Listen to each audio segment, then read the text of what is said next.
Welcome students. आज के इस वीडियो में बहुत ही इंपॉर्टेंट टॉपिक चलने वाला है, that is packing efficiency.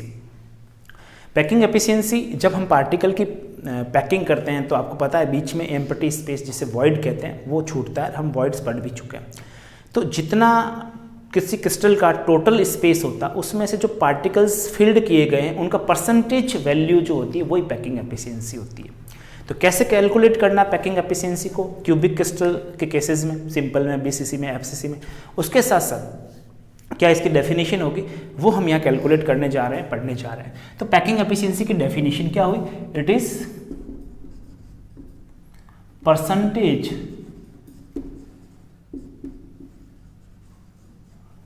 Percentage of total space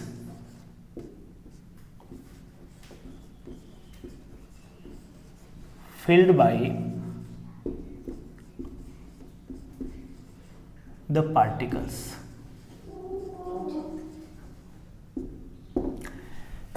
जो भी क्यूबिक क्रिस्टल है आपका, लैटिस है या यूनिट सेल है, देखिए यूनिट सेल को ही लेके हम ये स्टडी करने वाले हैं क्योंकि एक यूनिट सेल किसी भी क्रिस्टल सिस्टम का रिप्रेजेंट करती है। तो भले ही तो आप पूरे क्यूबिक सिस्टम को ले लीजिए, भले ही उसकी यूनिट सेल लेके आप ये कैलकुलेट कीजिए। तो यहाँ पर जो भी यूनिट सेल होगी उसमें जो फील्ड स्पेस है उसका परसेंटेज कैलकुलेट करना है। कैसे करना है? तो सबसे पहले हम इसको कैलकुलेट करने जा रहे हैं सिंपल क्यूबिक सिस्टम में। तो packing efficiency, PE is the packing efficiency in simple cubic lattice structure. तो करना क्या है आपको, यहाँ पर मैं आपको 4 पॉइंट्स बताऊंगा हर स्ट्रक्चर के केस में, सीसीपी हो या आपके बीसीसी हो या फिर सिंपल क्यूबिक हो। उन 4 पॉइंट्स को आपको लर्न करना है और उन 4 पॉइंट्स के बेस पे 5th पॉइंट में मैं आपको कैलकुलेशन करवा दूंगा कि किस तरह से आपको कैलकुलेट करना है। सबसे पहले आप यूनिट सेल का स्ट्रक्चर ड्रॉ कीजिए। तो सबसे पहले हमने यहाँ सिंपल क्यूबिक का केस है इसलिए यहाँ पर हमने सिंपल क्यूबिक यूनिट सेल बना ली।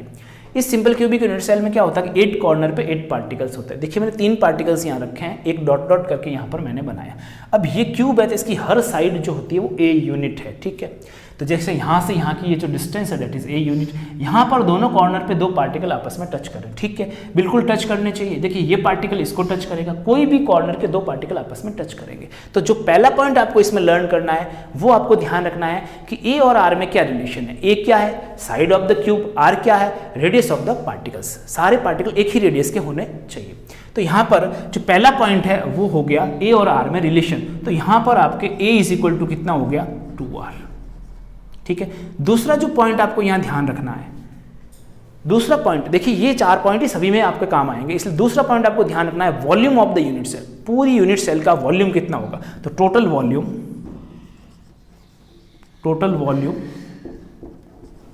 Of cubic unit cell.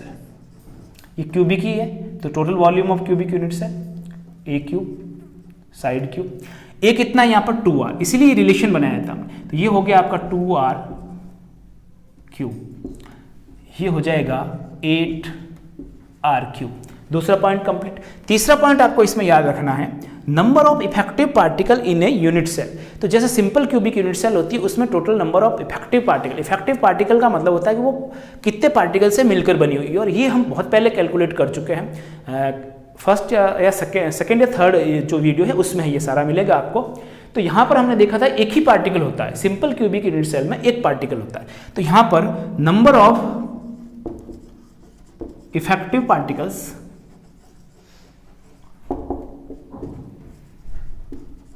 क्या क्या हो सकता है? एटम, मॉलिक्यूल, आयन, कुछ भी हो सकता है। नंबर ऑफ इफेक्टिव पार्टिकल्स हम Z से रिप्रेजेंट करते हैं, वो यहाँ पर है 1, ठीक है। हर कॉर्नर से 1/8 पार्ट आता है तो 8 कॉर्नर्स यहाँ पे टोटल है, ठीक है। 4th पॉइंट बहुत सिंपल है, 3 पॉइंट हो गए। चौथा पॉइंट क्या याद रखना है आपको? Volume occupied in a unit cell. अब यूनिट सेल में पार्टिकल्स से वॉल्यूम कितना ऑक्यूपाई किया गया है? Volume occupied by particles, atom, spheres, कुछ भी कीजिए, by particles in a unit cell. बताइए यहाँ कितना वॉल्यूम ऑक्यूपाइड किया गया, कैसे कैलकुलेट करोगे?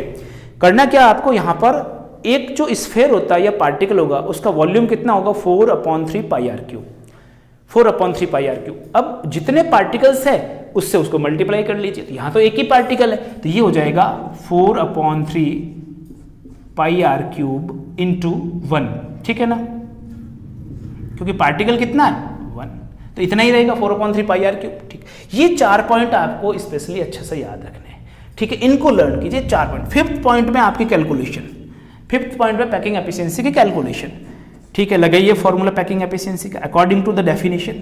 अगर डेफिनेशन पता है तो फॉर्मूला आसानी से लगेगा। पैकिंग एफिशिएंसी क्या होती है?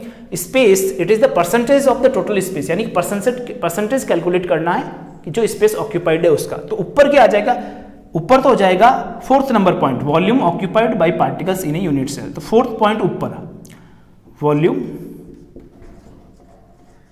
Occupied by particles in a unit cell, ठीक है, अपॉन, यानी 4th पॉइंट ऊपर, हर एक में तीनों केसेस में ये रहेगा 4th पॉइंट ऊपर, 2nd पॉइंट नीचे। तो सेकंड की वैल्यू, सेकंड क्या है यहां पर, total volume of unit cell, ये हो जाएगा total volume of unit cell into 100।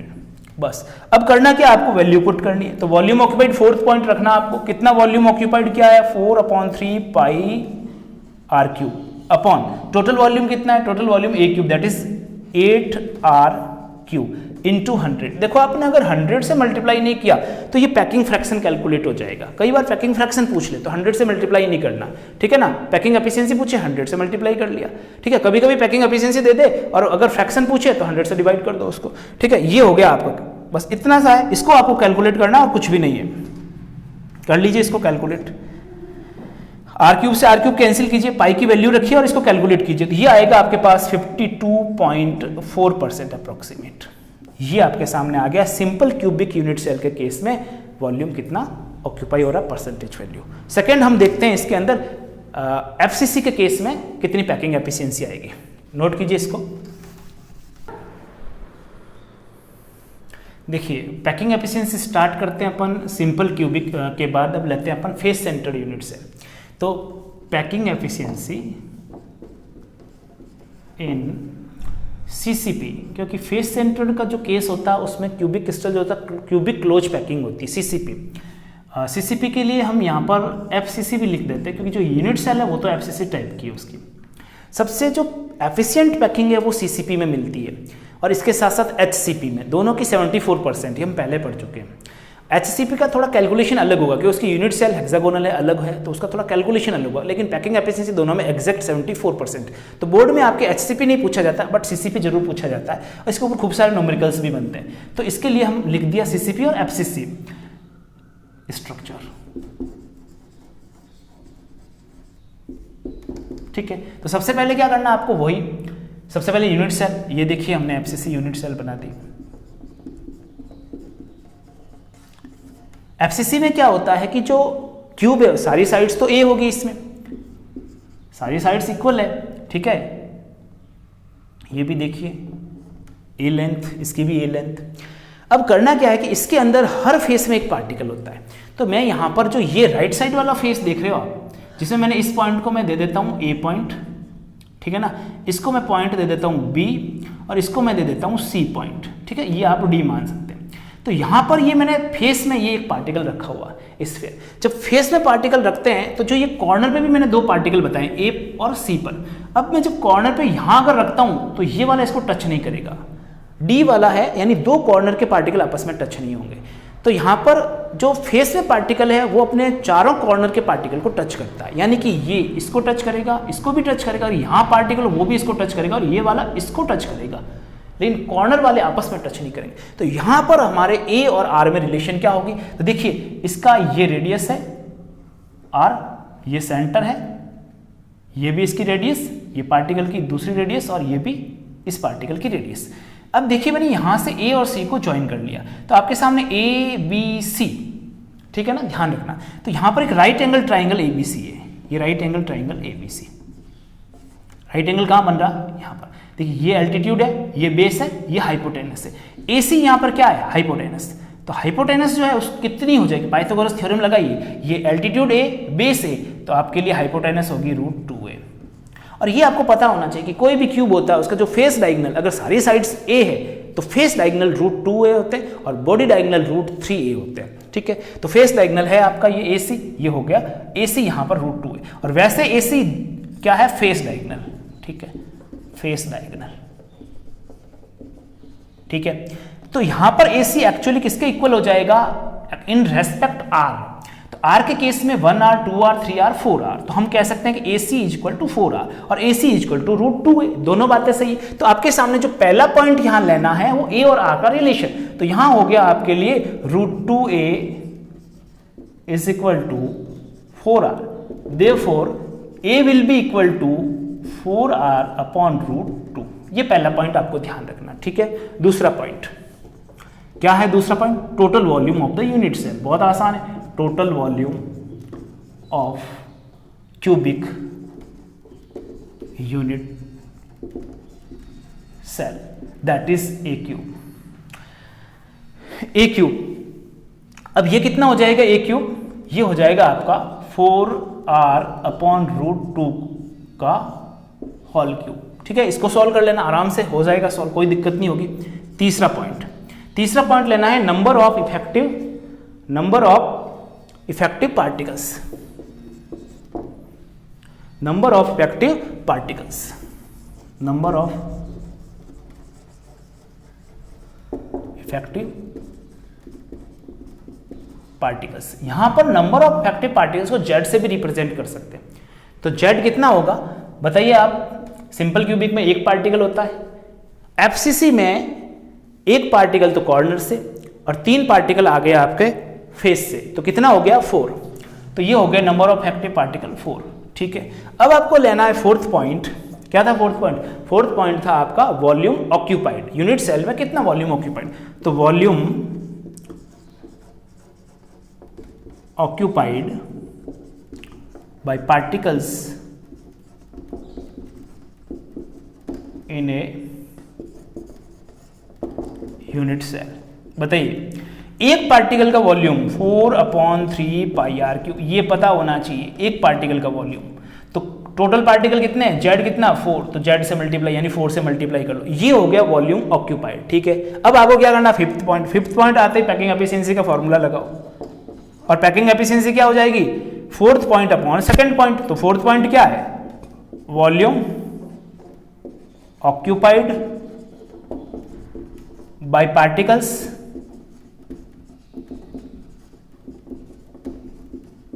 in unit cell upon total volume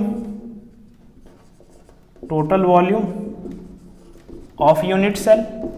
समझ में आ रहा होगा? into 100। फिफ्थ पॉइंट में मैंने कहा था कैलकुलेशन हो जाती है। ये 4 पॉइंट आपको याद रखने। फोर्थ अपॉन सेकेंड पॉइंट कर दो इंटू 100। फोर्थ पॉइंट क्या है? वॉल्यूम ऑक्यूपाइड कितना हो जाएगा? देखो वॉल्यूम ऑक्यूपाइड हो गया 16πr³ अपॉन 3। ठीक है, अपॉन दिख रहा होगा आपको, अपॉन टोटल वॉल्यूम कितना है? टोटल वॉल्यूम है 4R अपॉन √2 का होल क्यूब इंटू 100। बस, तो यहां पर आपका R³ से R³ कैंसिल हो जाएगा, ये आपका 64 हो जाएगा, ये 2√2 हो जाएगा जब इस 3 के केस में इसको सॉल्व करोगे। और जब आप इसको सिंपली टोटली कैलकुलेट कर दोगे तो ये बहुत आसान हो जाएगा और इसकी जो पैकिंग एफिशिएंसी वो 74 कैलकुलेट होगी आपके लिए। बस थोड़ा सा यहाँ कैलकुलेशन अच्छे से कर लेना, R³ को कैंसिल करना, √2 को अच्छे से कैलकुलेट करना, तो ये हो जाएगा। तो ये हो गया आपके कैलकुलेशन। अच्छा, अगर आपको दिखाई नहीं दिया हो तो मैं यहाँ पर कैलकुलेशन वापस से ऊपर लिख लेता हूँ, इस पॉइंट पे लिख लेता हूँ कैलकुलेशन। देखिए पैकिंग एफिशिएंसी की कैलकुलेशन यहाँ आप देख लीजिए एक बार फिर से। तो ऊपर कितना था? वॉल्यूम ऑक्यूपाइड कितना हो जाएगा? ये 16πr³ अपॉन 3। अपॉन क्या करना आपको? 4R upon √2। देखो 4R अपॉन √2 का क्या है? होल क्यूब इंटू 100, इसको कैलकुलेट करना, ठीक है ना। तो आप आर क्यूब से आर क्यूब कैंसिल कीजिए और इसको कैलकुलेट कीजिए, कितना आएगा 74%। यही एचसीपी में आएगा, लेकिन उसका केस अलग बनेगा। तो इसको एक बार नोट कीजिए। नेक्स्ट लेते हैं अपन बॉडी सेंटर्ड में। देखिए, तो तीसरा पॉइंट अपना हो जाएगा packing efficiency in BCC structure. Body centred cubic, तो ये है आपकी BCC unit cell. BCC unit cell कैसे बनाते हैं, देखिए क्यूब बना लीजिए, हर साइड को ए ले लीजिए यहां पर, ठीक है। और ये मैंने सेंटर में एक स्फीयर रखा, बॉडी के सेंटर में है ये, फेस के सेंटर में नहीं इस बार। और जब बॉडी के सेंटर में हम स्फीयर रखते हैं तो जो कॉर्नर वाले स्फीयर है वो इसे टच करते हैं, इस वजह से कॉर्नर वाले आपस में टच यहां भी नहीं करेंगे। तो यहां पर आपको क्या करना है कि बॉडी में रखना है और कोई भी एक डायगोनल यानी कोई भी दो कॉर्नर कंसीडर करने हैं आपको। जैसे मान लो मैं इस वाले पॉइंट को इस वाले पॉइंट से मिलाता हूं, तो ये एक कॉर्नर बनेगा, ये एक डायगोनल बनेगा, बॉडी डायगोनल। देखिए इस वाले को इससे, तो बॉडी डायगोनल है, और इस पॉइंट को मैं इससे नहीं मिलाऊंगा, क्योंकि इस पॉइंट को इससे मिलाऊंगा तो ये फेस डायगोनल बनेगा, इस पॉइंट को इससे मिलाऊंगा तो बॉडी डायगोनल। तो मैं क्या करता हूं, यहां पर इस पॉइंट को इससे मिलाता हूं। तो मैं इसको ले लेता हूं ए, इस पॉइंट को ले लेता हूं बी, और इस पॉइंट को ले लेता हूं सी। तो यहां पर देखिए मैं AC को मिला लेता हूं, ये AC को मैंने टच कर लिया। मैंने बता दिया बॉडी में पार्टिकल है, इसलिए ये बॉडी डायगोनल वाले कॉर्नर को टच करेगा। तो देखिए यहां पर अगर मैं पार्टिकल रखता हूं यहां पर, तो इसको टच करेगा, ये इसको भी टच करेगा, ठीक है ना, ये इस तरह से। तो देखिए यहां पर अगर ये इसका सेंटर है, देखो ये छोटा जरूर लग रहा है लेकिन ये सारे पार्टिकल आपस में सेम रेडियस के हैं। तो this is the radius, radius, radius and radius. और ये पॉइंट है आपका C, ये B, ये A से B आपको पता है ये A साइड है। और ये जो यहां पर एक चीज और ध्यान रखना आप कि मैं इस C को B से टच कर रहा हूं, ज्वाइन कर लिया। ये C से B, BC क्या है, BC यहां पर फेस डायगोनल है और हम कैलकुलेट कर चुके हैं, क्योंकि अगर ये A है, ये भी A है, ठीक है ना, और ये भी A है, सारी साइड्स A है, तो ये BC, ये BC √2a है, फेस डायगोनल। किसी भी क्यूब जिसकी साइड A है तो उसका फेस डायगोनल √2a होता है और बॉडी डायगोनल √3a होता है। तो यहां पर आप देखिए कि ये जो राइट एंगल ट्राइंगल है, कौन सा वाला राइट एंगल ट्राइंगल है, ABC, ABC। इस राइट एंगल ट्राइंगल में ये जो AC है, AC, ये क्या है, बॉडी डायगोनल है, बॉडी डायगोनल, क्यूब का बॉडी डायगोनल। अब आप बताइए कि ये AC जो है A के रेस्पेक्ट में, अगर ये वाला BC √2 है, ये A है, तो ये हाइपोटेनस है AC, ये AC कितना हो जाएगा, √3 है। ये कैलकुलेट करना आना चाहिए। और AC in respect of R 1R 2R 3R 4R हो जाएगा 4R। बस ये दो बातें आपको ध्यान रखनी है, ठीक है। अब यहां से फर्स्ट पॉइंट लीजिए, फर्स्ट पॉइंट A और R का रिलेशन देखिए, AC इतना, AC इतना, तो ये हो जाएगा √3a is equal to 4R। FCC में था √2a is equal to 4R, यहां √3a is equal to 4R। तो यहां पर therefore A will be A is equal to 4R upon √3। पहला पॉइंट है ना, देखिए सब में यही आ रहा पहला पॉइंट, A और R का रिलेशन, ये आपको सीखना पड़ेगा, ये अच्छे से सीखना पड़ेगा। दूसरा point, total volume of the unit cell, total volume of cubic unit cell कितना होता है, A क्यूब। बताइए यहां पर A क्यूब कितना हो जाएगा, यहां पर A क्यूब हो जाएगा आपका 4R अपॉन √3 का क्यूब, ये हो जाएगा। तो यहां पर तीसरा पॉइंट क्या लेना है, नंबर ऑफ इफेक्टिव पार्टिकल्स। चार ही तो पॉइंट है, number of effective particles in unit cell. तो बताइए कौन सी यूनिट सेल है, ये BCC में कितने होते हैं, Z। यहां पर Z हो जाएगा इफेक्टिव पार्टिकल 2, एक पार्टिकल कॉर्नर से और एक पार्टिकल बॉडी से, तो कितने हो गए, 2 पार्टिकल टोटल, 2 पार्टिकल। तो यहां पर फोर्थ पॉइंट क्या लेना, फोर्थ पॉइंट लेना volume occupied by particle in a unit cell. तो volume occupied by the particles या atoms, by the particles, atoms, spheres, कुछ भी कीजिए, इन यूनिट सेल। बताइए कितना वॉल्यूम ऑक्यूपाइड हो गया टोटल में से, टोटल तो ये 2 नंबर वाला टोटल है, तो ऑक्यूपाइड कितना हो गया, ऑक्यूपाइड हो गया आपके एक पार्टिकल का कितना होता है 4/3 पाई आर क्यूब, ये पता होना चाहिए सबको। एक स्फीयर होता है उसका वॉल्यूम कितना 4/3 पाई आर क्यूब, तो यहाँ पर कितने हैं टोटल 2, तो सिंपल में 1 से मल्टीप्लाई किया, एफसीसी में 4 से मल्टीप्लाई किया और यहाँ पर 2 से, ये हो गया वॉल्यूम ऑक्यूपाइड। और फिफ्थ में तो मैंने कहा था कैलकुलेशन हो जाएगी, तो पैकिंग एफिशिएंसी की कैलकुलेशन, तो मैंने बताया ना 5 पॉइंट में कैलकुलेशन है तीनों के केस में, 4 पॉइंट एक जैसे हैं, बस आपको ध्यान क्या रखना, पहला पॉइंट और तीसरा point packing efficiency. Fourth point upon second point, fourth point क्या है, volume occupied, volume occupied by particles in unit cell upon total volume of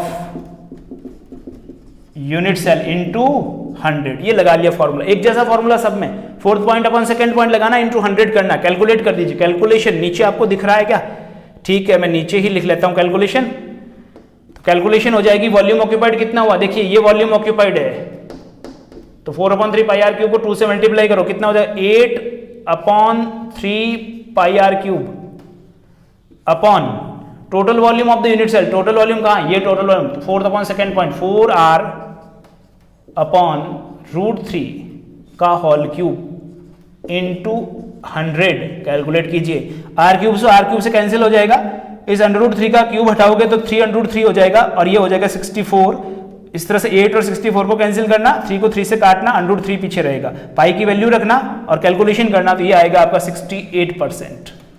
बहुत आसान है, इतनी मेहनत तो आपको करनी पड़ेगी। ये था आपका तीनों का कैलकुलेशन। जो नेक्स्ट वीडियो आएगा उसमें मैं इन पर बेस्ड क्वेश्चन करवाऊंगा। इसके अलावा एक इंपॉर्टेंट टॉपिक और है जिस पर न्यूमेरिकल पूछा जाता है, और वो है कैलकुलेशंस जो यूनिट सेल्स की डायमेंशंस है उनको लेकर के, जैसे उसमें डेंसिटी को लेकर के कैलकुलेशंस होती है, तो डेंसिटी का और यूनिट सेल के वॉल्यूम में क्या रिलेशन है ये हम देखेंगे। इसके अलावा जो वॉइड्स है उनके ऊपर कैसे फॉर्मूले के बेस्ड क्वेश्चन बनते हैं कंपाउंड के, वो भी हम देखेंगे। आपको अगर वीडियो अच्छा लग रहा है तो इसको लाइक और शेयर जरूर करें, फ्रेंड्स के साथ शेयर करें इसको। आज की वीडियो में इतना ही।